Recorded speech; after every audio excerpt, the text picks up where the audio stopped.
పొగాకు ఉత్పత్తులపై అదనపు ఎక్సైజ్ సుంకం, పాన్ మసాలాపై సెస్ ఫిబ్రవరి 1 నుంచి వర్తించనుందని నోటిఫికేషన్ రిలీజ్ చేసింది కేంద్రం. పొగాకు ఉత్పత్తులపై అదనపు ఎక్సైజ్ సుంకం, పాన్ మసాలాపై సెస్ విధిస్తూ గతంలోనే కేంద్రం నిర్ణయం తీసుకుంది. పాన్ మసాలా, సిగరెట్లు, పొగాకు సంబంధిత ఉత్పత్తులపై 40%, బీడీలపై 18% కేంద్రం జీఎస్టీ విధించింది. ఈ పన్నుతో పాటు పాన్ మసాలాపై ఆరోగ్య, నేషనల్ హెల్త్ సెక్యూరిటీ సెస్ పెంపు, పొగాకుతో పాటు సంబంధిత ఉత్పత్తులకు ఎక్సైజ్ సుంకం వేసింది. ఇవన్నీ ఫిబ్రవరి 1వ తారీఖు నుంచి అమలవుతాయి. పాన్ మసాలా తయారీపై ఆరోగ్య, జాతీయ భద్రత సెస్, పొగాకు ఉత్పత్తులపై ఎక్సైజ్ డ్యూటీ విధించేలా 2 బిల్లులను పార్లమెంట్ డిసెంబర్లో ఆమోదించింది. పొగాకు ఉత్పత్తులపై అదనపు ఎక్సైజ్ సుంకం, పాన్ మసాలాపై సెస్ ఫిబ్రవరి 1 నుంచి వర్తించనుందని నోటిఫికేషన్ రిలీజ్ చేసింది కేంద్రం. పొగాకు ఉత్పత్తులపై అదనపు ఎక్సైజ్ సుంకం, పాన్ మసాలాపై సెస్ విధిస్తూ గతంలోనే కేంద్రం నిర్ణయం తీసుకుంది. పాన్ మసాలా, సిగరెట్లు, పొగాకు సంబంధిత ఉత్పత్తులపై 40%, బీడీలపై 18% కేంద్రం జీఎస్టీ విధించింది. ఈ పన్నుతో పాటు పాన్ మసాలాపై ఆరోగ్య, నేషనల్ హెల్త్ సెక్యూరిటీ సెస్ పెంపు, పొగాకుతో పాటు సంబంధిత ఉత్పత్తులపై ఎక్సైజ్ సుంకం వేసింది. ఇవన్నీ ఫిబ్రవరి 1వ తారీఖు నుంచి అమలవుతాయి.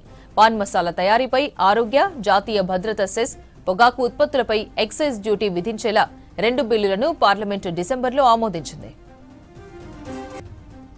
ఇదే ఇష్యూ సంబంధించి మరిన్ని డీటెయిల్స్ మదార్ లైవ్ లో అందిస్తారు. మదార్,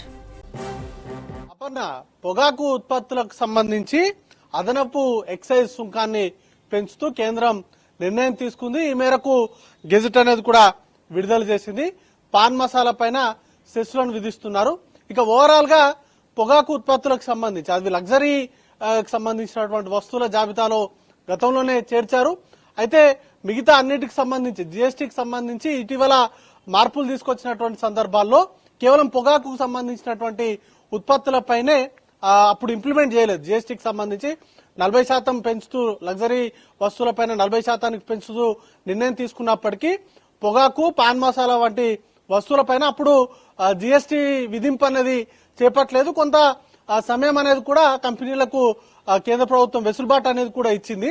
అయితే ఈ రోజు తాజాగా దీనికి సంబంధించిన గెజిట్ అనేది కూడా విడుదల చేసింది. 40% పైగా 40% జీఎస్టీ వసూలు చేయాలనే వసూలు విధిస్తూ నిర్ణయం తీసుకోవడంతో పాటు అదనపుగా ఎక్సైజ్ సుంకంతో పాటు సెస్లను కూడా విధించాలని నిర్ణయం తీసుకుంది. దీంతో ఈ సిగరెట్ల పైన విపరీతంగా ప్రైస్ అనేది కూడా పెరిగేటువంటి అవకాశం ఉంటుంది.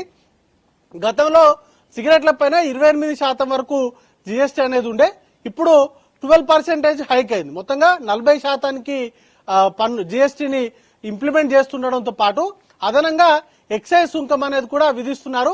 అది కూడా కంపెనీ యొక్క సామర్థ్యానికి సంబంధించినటువంటి వాటి తయారీకి సంబంధించినటువంటి సామర్థ్యాన్ని బట్టి వాటిపైన సుంకం అనేది కూడా విధించాలి. ఎక్సైజ్ సుంకం అనేది కూడా విధించాలని డిసిషన్ తీసుకున్నారు. ప్రతి 1000 సిగరెట్లకి 2050 రూపాయల నుంచి 8500 వరకు పెరిగేటువంటి అవకాశం ఉంది. ఇక బీడీల పైన 18% జీఎస్టీ అనేది కూడా ఇంప్లిమెంట్ చేయబోతున్నారు. ఇక పాన్ మసాలాకు సంబంధించి ఆరోగ్య, జాతీయ భద్రతకు సంబంధించినటువంటి సెస్లను విధించబోతున్నారు. ఓవరాల్ గా వీటికి సంబంధించినటువంటి ప్రైజెస్ అనేది విపరీతంగా హైక్ అయ్యేటువంటి అవకాశం ఉంది. ఫిబ్రవరి 1వ తారీఖు నుంచి ఈ మార్పులు అనేది కూడా ఇంప్లిమెంట్ లోకి రాబోతున్నాయి. మొత్తంగా ప్రజా ఆరోగ్యం పైన ఫోకస్ చేస్తూనే జాతీయ భద్రతకు సంబంధించినటువంటి నిధుల సేకరణ పైన కేంద్రం ఫోకస్ చేసింది.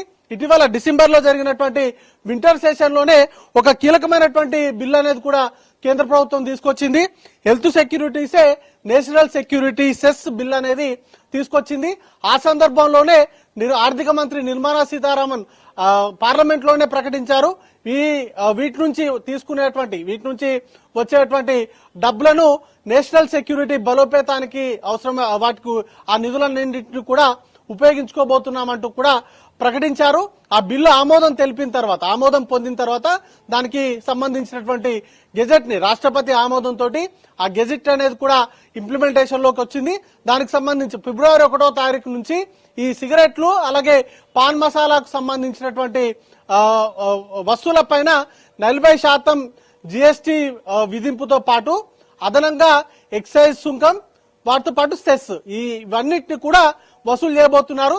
దాంతో ఈ ఏవైతే సిగరెట్లు వాడేటువంటి వినియోగదారులు ఎవరైతే ఉంటారో వారిపైన ఈ అదనంగా ఈ భారం అంతా కూడా పడేటువంటి అవకాశం ఉంటుంది. 12% తో పాటు ఇంకా మిగతా ఎక్సైజ్ అదనంగా ఎక్సైజ్ సుంకము అలాగే సెస్ వీటికి సంబంధించినటువంటి బర్డెన్ అంతా కూడా వారి మీద పడేటువంటి అవకాశం ఉంటుంది.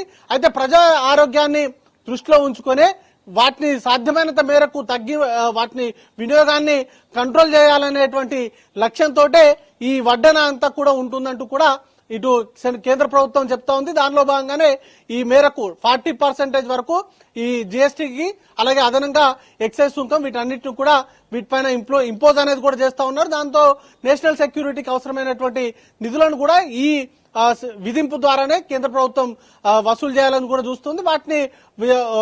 వాటి నుంచే నేషనల్ సెక్యూరిటీ బలోపేతానికి సంబంధించి ఆ నిధులను కూడా వాడుకోబోతున్నారు. మొత్తంగా ఈ రోజు దీనికి సంబంధించినటువంటి గెజిట్ అనేది కూడా విడుదలైంది. అపర్ణ. Right mother.